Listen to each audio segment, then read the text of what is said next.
우리 교회에 태국인 선교사 내외가 와 있습니다. 우리가 그 중요성이 얼마나 큰지를 잘 모르고 간과할 때가 많이 있는데, 그분들은 태국의 그 주류 민족인 타이족이 아닙니다. 저 북부 산간 지역의 소수 민족인 카렌족입니다. 이런 경우는 거의 선교의 역사에도 없습니다. 보통 유럽이나 북미나 이런 데서 우리나라에 그 선교사로 파송하는 경우가 대부분이죠. 제3세계에서 우리나라에 선교사를 파송한 예가 거의 없어요. 제가 거의 없다라고 하는 말은 찾을래야 찾을 길이 별로 없다 이런 말이에요. 간혹 보면은 그 총회와 또 제3세계 나라의 총회가 이 파트너십을 가지고 서로 교류하면서 아시아나 아프리카나 또는 남미나 이런 데서 선교사님들이 이제 파견이 되어서 총회 사무처 같은 데서 근무하는 경우는 간혹 있습니다. 하지만 제3세계 나라의 총회가 우리의 총회를 통해서 우리 노예를 통해서 개별 교회에 선교사를 파송하는 예는 찾아볼래야 찾아볼 수가 없어요. 이게 얼마나 어려운 일이냐. 우리가 이 일을 처음에 추진할 때 굉장히 힘들었습니다. 왜냐하면 청주에 있는 외국인 출입국 관리사무소 여기를 통해서 우리가 이분들을 모셔오려고 그랬는데 그게 여의치 않더라고요. 왜냐하면 여기는 한 번도 그런 경험이 없어요. 제3세계에서 우리나라에 왜 선교사가 오느냐는 거예요. 그리고 이렇게 업무 처리를 해본 적이 없어요.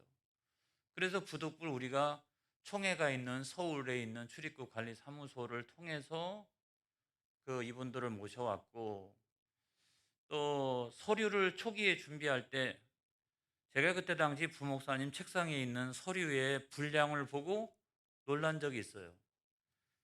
제가 보니까 한 이 정도는 되는 것 같아요. 이 정도 서류의 분량이. 신학대학 졸업증명서, 결혼증명서, 태국 CCT 총회의 추천서, 그리고 뭐 우리 총회의 추천서, 우리 노회의 추천서, 그다음에 우리 교회가 경제 생활을 어떻게 책임져 줄 거냐, 주거지 문제를 어떻게 책임져 줄 거냐, 이런 것들을 다 서류로 다 입증을 해야 되는 일이라 그냥 뭐 서류가 이런 정도 됐어요. 그래서 이거를 제출하고 나면 적어도 종교 비자 D6가 한 몇 년짜리는 나오겠다. 그렇게 생각을 했어요. 그랬는데 서류는 이만큼 갖다 냈는데 나온 것은 딸랑 1년이었어요. 그것도 3년 동안에는 매년 1년씩 갱신하는 종교 비자였습니다. 지금은 오랫동안 우리 노파돈 선교사 내외가 우리 교회에 와 있습니다만은 지금은 어느 정도 그 비자냐? 여러분 2년짜리 비자예요. 2년짜리 비자를 매번 우리가 지금 그 갱신하고 다시 또 신청하고, 지금은 뭐 초기보다는 서류의 분량이 좀 작아졌습니다만은 그런 수고를 우리 부목사님들이 하고 있는 거죠. 그만큼 어렵다는 거예요. 이분들을 왜 모셔오게 되었느냐? 그거는 몇 해 전에 그 태국 CCT, 다시 말하면 태국 기독교 총회, 그 총회 임원단들이 한국 교회를 방문한 적이 있습니다. 우리 교단의 총회도 방문하고 또 대표적인 도시교회와 농촌교회를 소개해 달라. 그래서 막 서울부터 시작해서 목포까지 쫙 이렇게 내려가는 중에 우리 교회도 이제 방문을 했죠. 그때는 뭐 코로나19 바로 이전이니까 우리 교회 행사가 얼마나 많습니까? 1년 연초부터 시작해가지고 12월 달까지 지역사회 선교를 위해서 그 부득불 노력하는 우리 교회인데, 그래서 제가 그 이 자리에 딱 이렇게 임원들 앞에 서 가지고 우리 교회가 하고 있는 지역 사회 선교 프로그램에 대하여 쫙 제가 설명을 했어요. 그랬는데 그중에서 그 CCT 그 총무님, 총회 총무님이 눈이 반짝반짝하더라고요. 그래서 야, 저분이 은혜를 받는구나. 제가 이렇게 설명을 잘해 가지고 그분이 은혜를 받는 거라기보다 제가 나중에 이 얘기를 들어보니까 그분이 고민이 있었어요. 총회 총무로서 사역을 하는데 태국의 농촌교회가 안 되는 거예요. 참 안 되는 거예요. 예전에 뭐 미국이라든지 또는 유럽이라든지 이런 교회들이 다 이제 헌금을 해 가지고 농촌 지역마다 교회를 세워주기도 하고, 또 최근에는 한국 교회가 땅 사주고 그다음에 교회당 지어주고 목회자 사례비 한 3년이면 3년, 6년이면 6년 이렇게 지원해 주면 그 지원해 주는 그 기간 동안에만 교회가 겨우 그냥 유지하고 있다가 그 지원이 끊기고 나면 그대로 그냥 없어지는 거예요. 목회자가 어디로 갔는지 알 수도 없고 그냥 교회당만 농촌에 이렇게 있는 거예요. 그걸 보면서 태국 CCT 그 총회가 굉장히 많은 예산을 가지고 농촌 교회에 투자를 했어요. 그랬는데도 소용이 없는 거예요. 일어나질 못하는 거예요, 교회가. 우리 교회 와 가지고 여기도 농촌 교회잖아요. 우리 교회가 하고 있는 지역사회 선교 프로그램들을 이렇게 보면서 야, 저렇게 하면 되겠다. 설명이 다 끝나고 난 다음에 그분이 그래요. 목사님, 덕천교회가 하고 있는 지역사회 선교 프로그램을 태국의 농촌교회에 이식할 수 없을까요? 그랬어요. 제가 정식으로 제안을 받은 거예요. 또 두 번째로는 아마 애호박 농장, 뭐 축산 농가 이렇게 방문하고 그렇게 했는데, 뭐 축산 농가를 방문했을 때도 뭐 은혜를 받고 했습니다마는 보통 뭐 1세계 그 교회들이 3세계 교회들한테 막 소 사주고 염소 사주고 뭐 양 사주고 이런 것들은 많이 하는데 애호박을 처음 본 거예요. 아마 박희명 안수 집사님네 농장이었다고 기억이 나는데 문을 열고 딱 들어갔더니 그냥 애호박들이 그냥 주렁주렁하게 쫙 열려 있는 그 모습을 보고서 연간 수입이 얼마나 되느냐 뭐 아무튼 이런 것들을 질문하더니 나중에 이러는 거예요. 이 치앙마이나 그 치앙라이는 그 북부 산간 지역이니까 우리하고 온도 차이가 그렇게 심하지 않을 것 같다. 자기들도 가능할 수 있을 것 같다. 저걸 가지고 농촌교회의 자립적 경제 구조를 창출할 수 있다면, 또 교회가 중심이 돼가지고 지역사회 안에 다른 그 농촌 마을들이 자립적 경제 구조를 가질 수만 있다면 얼마나 좋겠는가. 목사님, 그래서 이 애호박도 이 치앙마이나 치앙라이 쪽에 이식을 시켜주세요. 뭐 농사가 될런지 안 될런지는 알 수 없지만 그런 제안을 받고서 하나님, 내가 저거를 어떻게 해석하면 좋을까요? 그래서 우리는 농촌교회인데 저거를 내가 어떻게 해석하면 좋을까요?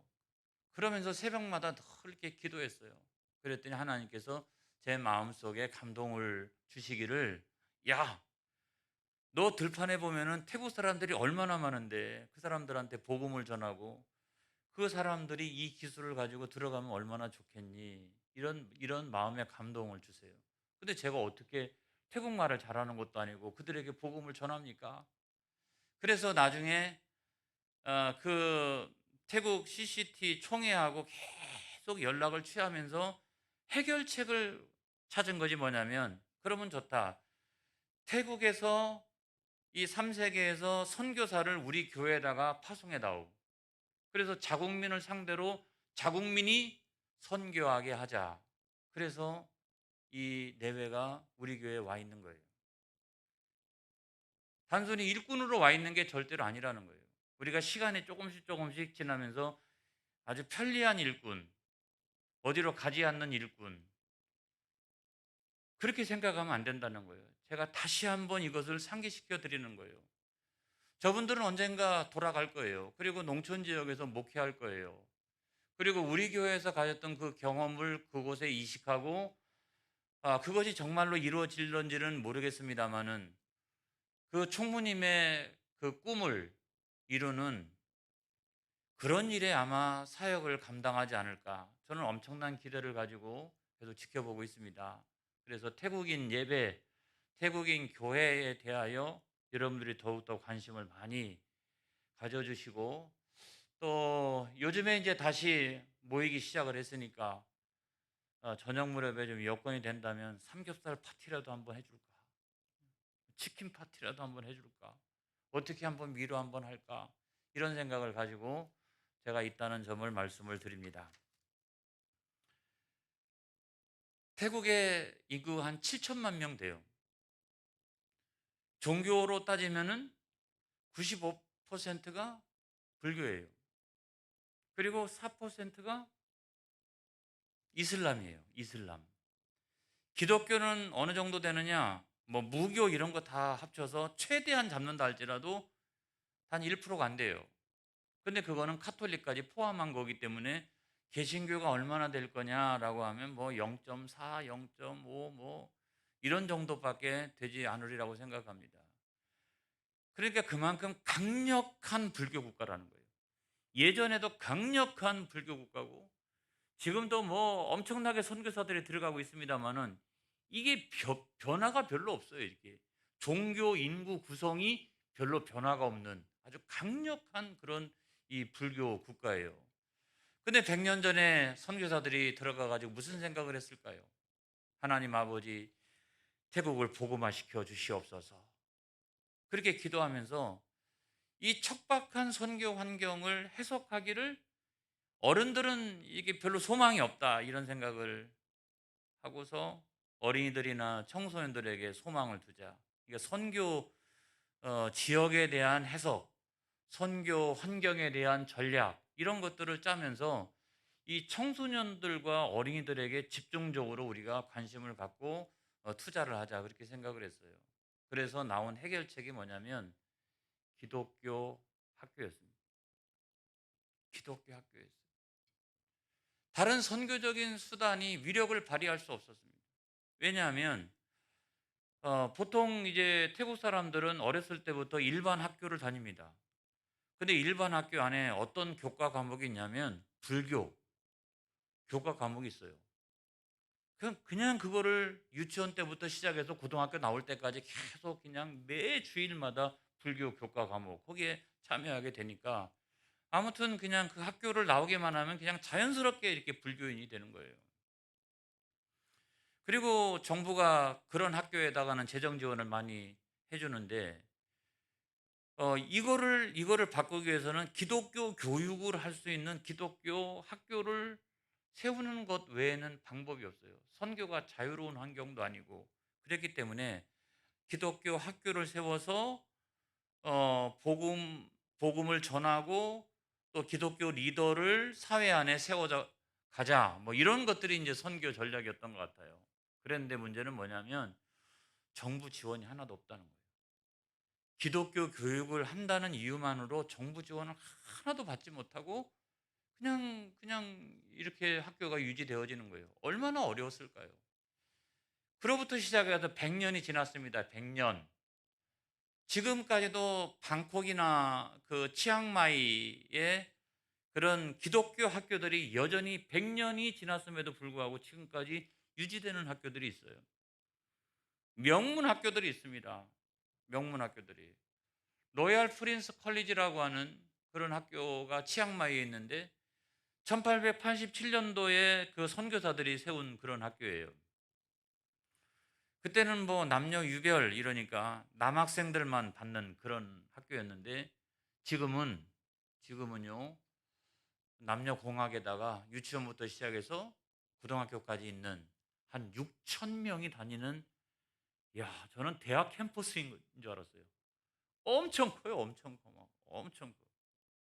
그리고 100년이 넘은 학교니까 유서도 굉장히 깊고 거기 가서 제가 발견한 사실은 뭐냐면 매 주일마다 이 강력한 불교 학교에서 아이들이 매 주일마다 기독교 교육을 받는다. 그리고 그 학교 한쪽에는 기독교 박물관이 있습니다. 기독교 박물관이. 그래서 기독교가 어떻게 전래가 돼서 태국 땅에 지금 현재 상황은 어떤지 이런 것들이 쫙 이렇게 살펴볼 수 있도록 그렇게 되어져 있어요. 여기는요, 아무나 못 들어와요. 불교 부모들도 기독교 교육을 시켜도 괜찮다. 내 아들이, 내 딸이 여기에 들어갈 수만 있다면.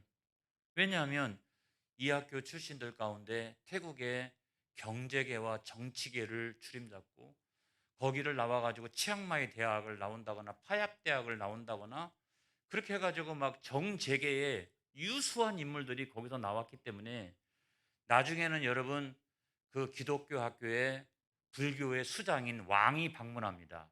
그래서 학교 이름이 로얄 프린스가 된 거예요. 그 아주 굉장한 명문이에요. 정부 지원 안 받아요. 어떻게 유지되는지 모르겠어요. 또 다나 학교라고 하는 학교가 있는데 거기는 이제 선교사들이 생각할 때 남학생 중심의 로얄 프린스가 있으니까 이쪽에다가는 여학생 중심의 학교를 만들자. 그래가지고 그 학교도 지금 남녀공학에서 유치원부터 시작해서 고등학교 때까지 한 3천 명 정도가 모이는 그런 학교예요. 이 캠퍼스가 어마어마합니다. 그것뿐만 아니라 치앙마이 크리스찬 스쿨이라고 하는 또 학교도 있어요. 근데 이 학교는 뭐가 다르냐? 이미 이전에 세워졌던 그 학교 출신들, 그래서 사회에 나갔던 태국인 기독교인들이 자기들이 자발적으로 헌금을 해서 선교사들과 함께 같이 세운 학교예요. 그러니까 여기는 굉장히 자립적인 거죠. 그 나라와 그 지역 사람들, 이제 그 복음을 받아들인 사람들이 헌금을 해가지고 선교사들하고 함께 세운 그런 학교이기 때문에 거기도 뭐 수천 명이 모이는 그런 학교로 번성해 갑니다. 우리가 가끔 이제 교회 안에서 단기 선교를 가면 우리가 자주 가는 학교가 치앙라이에 있는데 그 치앙라이에 있는 학교가 싸싸 쓱사라고 하는 그 학교예요. 한 2,600명 정도가 모이는데 제가 여기를 갈 때마다 늘 감동을 받아요. 왜냐하면 태국의 카렌족이 소수민족들 가운데 유일하게 복음화율이 엄청나게 높아요. 개신교가 0.5%밖에 안 되는 그런 사회에서 카렌족이 거의 50% 가까이가 예수를 믿어요. 놀라운 일 아닙니까? 소수민족인데. 태국 안에 19개의 노예가 있어요. 총회 안에 19개 노예가 있는데 세개 노예가 카렌족들로만 구성된 노예예요. 그러니까 엄청난 거죠. 인구는 얼마 안 되고 소수민족이고 심지어는 뭐 주민등록증도 없어요. 이 사람들한테는 안 주니까. 근데 이런 사람들이 복음을 받아들이고 태국은 이제 북부로부터 복음이 들어와서 치앙마이가 우리나라의 평양이라고 생각하면 돼요. 복음이 그 위로부터 들어와 가지고 치앙마이 일대에 최초의 뭐 예배당 막 이런 것들이 세워지고 성서 공예 이런 것들이 다 거기에 있을 만큼. 그런데 이 소수민족들한테 산간 지역에 살고 있는 이 소수민족들한테 복음이 들어온 거예요. 할렐루야. 야, 어떻게 들어왔는지 모르겠어요. 인간 취급도 받지 못하는 그런 사람들한테 예수 복음이 들어온 거예요. 눈이 열리기 시작한 거예요. 그리고 자녀들을 기독교 교육을 시켜야 되겠다라고 생각을 해가지고 그 어려운 형편에서도 자기들이 자발적으로 헌금해서 선교사들과 함께 세운 이 카렌족 중심의 학교. 그래서 다른 소수민족들도 그 소문을 듣고 다니기 시작하는 그런 학교. 지금은 한 2,600명 정도가 모이는, 가서 보면은 웬만한 우리의 고등학교 정도 되는 사이즈의 그런 학교예요. 그래서 제가 말씀드리려고 하는 핵심은 뭐냐면 이 학교들은 개학을 딱 시작하면 한 일주일간 부흥회를 합니다. 학교가 부흥회를 해요. 그리고 매 주일마다 주일이 시작되기 전에는 전체 예배가 있고 일주일 안에 기독교 교육이 있어요. 정부 지원 안 받아도 된다. 우리는 포기할 수 없는 것이 있나니 그건 기독교 복음이다. 그래가지고 이 기독교 교육, 기독교 복음을 사수하기 위해서 정부 지원을 받지 않는 그런 어려운 형편 가운데도 이걸 지켜낸 거예요. 그래서 오늘날 불교를 믿는 부모들이 꼭 보내고 싶은 학교, 줄 서서 기다리고 있는 그런 학교, 그런 명문 학교, 이런 한 학교에서 1년에 100명 정도씩 세례를 받습니다. 그냥 불교로 찌들어 있는 그런 아이들이 이제 나오기 시작하고, 카렌 쪽은 좀 다릅니다만은, 이런 아이들이 여기를 나와서 1년에 100명씩 세례를 받고서 사회로 나가는 거예요. 그들이 기독교 리더가 되어지고 목회자가 되어지고 이러는 거예요. 저는 카렌족을 향하신 하나님의 뜻이 이 태국 사회 안에 왜 유독 이 소수민족인 카렌족에 이 복음이 이렇게 들어가서 이렇게 엄청난 역사가 나타나고 있느냐 하는 걸 생각해 보면, 태국 수많은 민족들 가운데 하나님이 카렌족을 향하신 놀라운 뜻이 있구나 라는 생각이 들고, 초기 선교사들이 그렇게 정부 지원을 받지 않고 지금까지 잘 견뎌왔지만 그 열매가 오늘날 풍성하게 맺어져 가고 있구나 하는 생각을 갖게 되는 거예요. 할렐루야. 제가 꿈을 얘기하는 거예요. 꿈을 얘기하는 거예요. 오늘 성경 말씀에 보면 요셉이라고 하는 사람이 나옵니다. 우리 젊은이들이 가장 이상적으로 생각해야 될 삶의 모델이 있다면 그 사람은 요셉일 거예요. 요셉은 어려서 부모의 사랑을 많이 받았어요.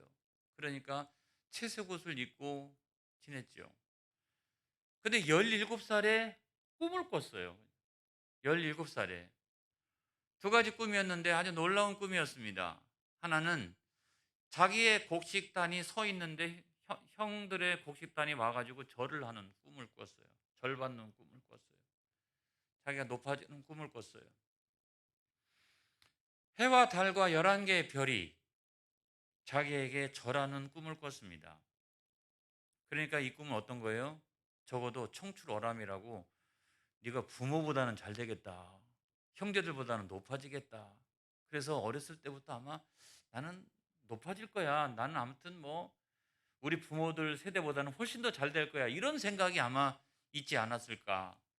근데 인생을 살아나가다 보면 꿈과 현실은 항상 다릅니다. 괴리를 형성하죠. 그랬는데도 불구하고 그 형들의 미움을 받아서 미디안 상인에게 팔려가지고 애굽의 보디발의 집에 노예로 팔려갑니다. 구덩이에 던져지기도 하고 그 다음에 노예가 되었어요. 어느 날 갑자기. 그리고 거기도 처음에는 잘 나가다가 나중에는 그 보디발의 아내의 유혹을 뿌리치는 바람에 감옥에 갇힙니다. 친위대장이면 엄청나게 높은 사람이에요. 경호실장 정도 되는 사람이에요. 그 집안에 있는 감옥에 갇히게 돼요. 여기는 중범죄자들이 이 잡혀 있는, 정치범들이 잡혀져 있는 그런 감옥이에요. 여기 들어갔다는 말은 죽어서 나온다는 말이에요. 거기에 갇히게 된 거예요. 자기는 엄청나게 높아지는 꿈을 가지고 있었는데 현실은 어떻게 해요? 노예로 전락하고 감옥에 갇히고 언제 죽을지 모르는 그런 상황에 처해지. 이게 인생이다. 이게 인생이다. 어렸을 때 여러분 다 누구든지 엄청난 꿈을 가지고 있습니다. 근데 살아나가다 보면 꿈과 현실 사이에 괴리가 형성하기 시작하고 때로는 이와 같이 어떤 상황에 몰리기도 하고, 그런 것이 바로 인생이 아니겠느냐. 근데 요셉의 위대한 점은 그런 모든 상황에서도 낙심하거나 절망하지 아니하였다. 어떻게 낙심하고 절망하지 않았을까? 꿈 때문일까? 그것도 물론 있습니다만은 여러분, 해석을 잘해야 된다. 낙심하고 절망하지 않았던 가장 중요한 이유는 하나님께서 주셨던 비전도 있지만 두 번째로는 해석이에요. 해석. 여러분, 항상 부정적으로 해석하는 사람들이 있어요. 어떤 사람은 기가 막힌 어려움 가운데서도 긍정적으로 해석하는 사람들이 있어요. 근데 요셉은 인간적인 관점에서 해석한 게 아니라 하나님의 관점에서 해석했다라고 하는 사실이 중요하다는 거예요. 할렐루야. 여러분, 그런 관점을 가지시기를 주의 이름으로 축원합니다. 그래서 그런 해설서가 있나니 그게 뭐냐면 우리한테는 성경인 줄로 믿습니다. 할렐루야. 여러분, 요셉의 꿈 이야기를 가만히 한번 살펴보게 되면 자기의 꿈이 있었어요. 자기는 높아진다 그랬잖아요. 자기는 잘 될 거라고 그랬잖아요. 근데 이런 꿈을 꾸게 되었을 때도 이게 단순히 그냥 내가 부모들보다 형들보다 잘 되는 거, 보통 사람 같으면 세상적인 관점을 가지고 있는 사람 같으면 여기서 끝나요. 아, 내가 잘 될 거구나. 내가 높아질 거구나. 끝나는데 저는 요셉은 안 그랬다고 생각합니다. 여기에 하나님 뜻이 있을 거야. 나를 높아지게 하는, 내가 절 받는 사람이 되게 하시는 하나님의, 내가 지금 다 알 수 없지만 하나님의 그 엄청난 뜻과 섭리가 있을 거야. 그렇게 생각을 했습니다. 그러다가 두 번째 꿈을 이제 해석하게 됩니다. 그거는 감옥 안에 들어와 있는 두 관원장입니다. 한 명의 관원장은 술 맡은 관원장, 또 다른 관원장은 떡 맡은 관원장. 그 꿈 이야기를 듣고 난 다음에 술 맡은 관원장은 당신은 3일 만에 복직할 거요. 떡 맡은 관원장한테는 당신은 3일 만에 사형당할 거요. 여러분, 그렇게 이야기했다는 거죠. 누가? 노예가. 누구한테? 관원장한테. 관원장도요, 엄청나게 높은 사람이에요. 왕 바로 옆에서 술을 맡고 뭐 떡을 맡았다라고 하는 것은 오늘날로 치면 한 비서실장 정도 되는 거예요. 친위대장은 경호실장 정도 된다라고 하면 이 옆에서 이렇게 왕을 돕는 이런 사람들은 비서실 정도 되는 사람들이죠. 근데 이런 사람들 앞에서 노예가 그 꿈을 해석해 주면서 당신은 복직할 것이다. 이건 괜찮아요. 이거는. 당신은 3일 만에 죽을 거야. 그것도 당신은 뭐 몇 년 있다가 죽을지도 몰라. 이렇게 해석한 게 아니고 단 3일 안에 한 사람은 복직될 거고 한 사람 당신 죽을 거야. 3일 안에. 여러분, 그렇게 해석했다라고 그러면 3일은 금방 옵니다, 여러분. 들통나면 죽어요. 잘못 얘기하면. 그런데도 단순, 명쾌, 확실하게 꿈 해석을 합니다. 왜 그랬을까요? 그 꿈 해석이 자기로부터 나온 것이 아니기 때문에. 왜냐하면 성령의 감동 감화하시는 특별한 그 성령이 주신 그 은사, 그걸 통해 가지고 꿈 해석을 특별하고 즉각적으로 할 수가 있었던 거예요. 당신은 3일 만에 복직될 거야. 당신은 3일 만에 사형을 당할 거야. 어디 감히 노예가 관원장을 상대로 그렇게 단언하듯이 짧은 시간 동안에 일어날 일들을 그와 같이 명쾌하게 이야기할 수 있을까요? 두려운 일 아닙니까? 내가 선뜻 꿈에서길 그렇게 한다 할지라도 3일 안에 일어나지 않으면 어떡해? 나는요, 파리 목숨이에요. 파리 목숨이라고요. 어떻게 그렇게 당당할 수 있을까? 그런 확신이 없이는 불가능합니다. 성령이 충만하게 감화 감동하셔서 정말로 그렇게 된다라고 하는 확신이 자기 안에 있었기 때문에 그것이 가능한 일이었어요. 그래서 하나님께서 꿈 해석을 특별하게 할 수 있는 이 은사를 주신 이유가 뭐냐? 야, 이 이유가 뭘까? 이 이유가 뭘까? 조금씩 조금씩 그것이 드러나기 시작을 하는 거죠. 그러다가 바로의 꿈을 해석하는 순간에 하나님께서 나에게 이와 같이 엄청나게 높은 사람이 되게 하고 절 받는 꿈을 꾸게 하신 이유가 무엇인지를 발견하게 됩니다. 이게 쭉 올라오게 되는 거죠. 이게 쭉 올라오다가 바로의 꿈 얘기를 들어보니까 나일 강가에서 그 아름답고 살찐 암소 7마리가 있었는데 아주 파리한 암소가 나타나 가지고 그걸 잡아먹었다. 이삭이 있었는데 충실한 이삭이 7개 이삭이 있었는데 아주 가느다란 그런 이삭이 7개가 나타나더니 그거를 삼켜버렸다.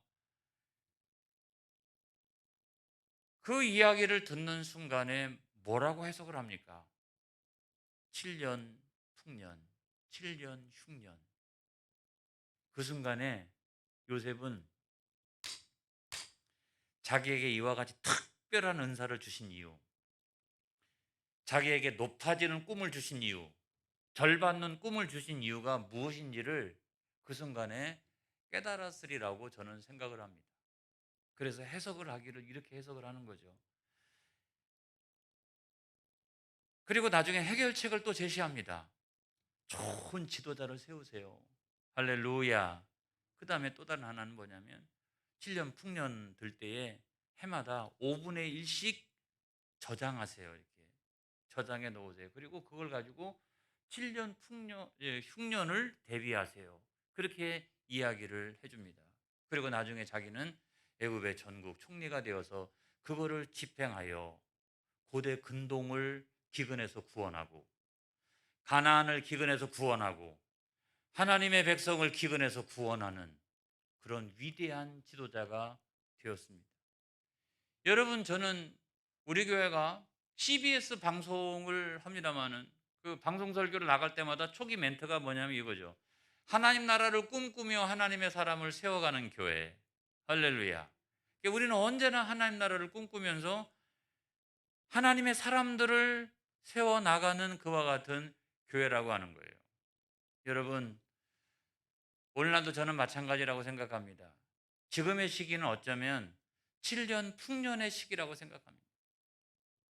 고도의 산업화, 물질적인 풍요가 이와 같은 때가 일찍이 인류가 없었어요. 7년 흉년의 때라고 생각합니다. 근데 언젠가 이것이 지속될 것인가? 오늘날의 기후위기나 우리가 마스크를 이렇게 쓰고 있는 것이나 이런 것들을 보면 이 7년 풍년이 어느 때까지 계속될 것인가? 우리가 요한계시록을 읽어보게 되면 7년 대환란이라고 하는 말씀도 있고 마지막 때라고 하는 말씀들이 뒤에 쭉 이렇게 나와 있는데 지금 같은 7년 풍년의 때가 영원하진 않을 거라는 거예요. 그래서 하나님께서 바로의 꿈처럼 지난 2년 동안 우리에게 마스크를 딱 하게 하시고 옆 사람하고 말도 하지 마라. 응? 혼자 좀 있어. 자기를 돌아보는 계기가 좀 되었으면 좋겠어. 그러면서 인류가 마치요 조금 지나면 마스크를 벗는 순간 우리는 지난 2년 동안 어떻게 우리가 마스크를 쓰고 다녔지? 그런 생각을 할 때가 오리라고 생각합니다. 마치 꿈을 꾸었던 것처럼 지난 2년 동안 모든 인류가 마스크를 쓰면서 여러분, 이건 하나님의 경고예요.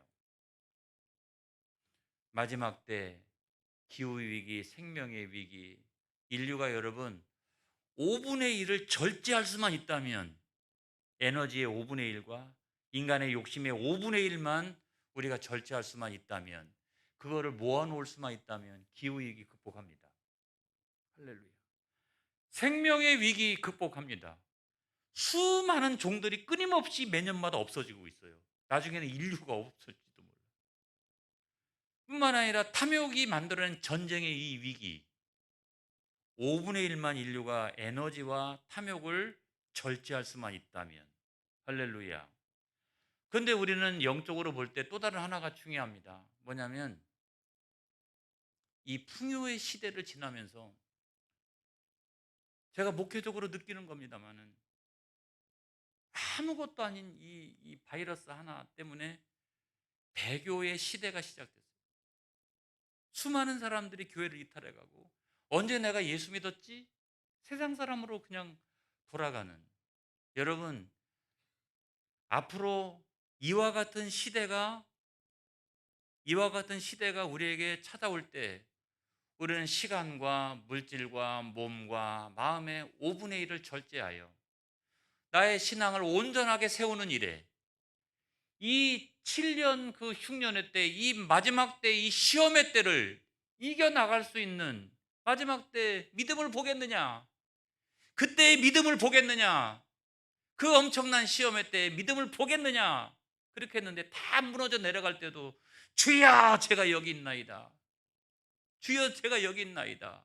라고 하면서 믿음을 온전하게 지킬 수 있는 그거는 7년 이 풍년의 때에 하나님의 경고를 무섭게 알고 그래서 구원을 얻을 만한 믿음을 세워나가는, 할렐루야, 그런 믿음을 위해서 시간을 5분의 1 더, 물질을 5분의 1 더, 우리의 몸과 마음을, 하나님을 사랑하는데 5분의 1을 더, 거기에 열심을 들이는 사람들에 의하여 나중에 7년 그런 환란이든 마지막 때든 그 흉년의 때든 그때를 능히 이겨나갈 수 있지 않겠느냐. 여러분, 그런 지도자들을 세워나가는 것이 오늘 이 시대의 교회의 사명이라고 생각이 듭니다. 할렐루야. 그런 지도자들을 세워나가는 우리 교회가 되어지기를 주의 이름으로 축복합니다. 기도하겠습니다.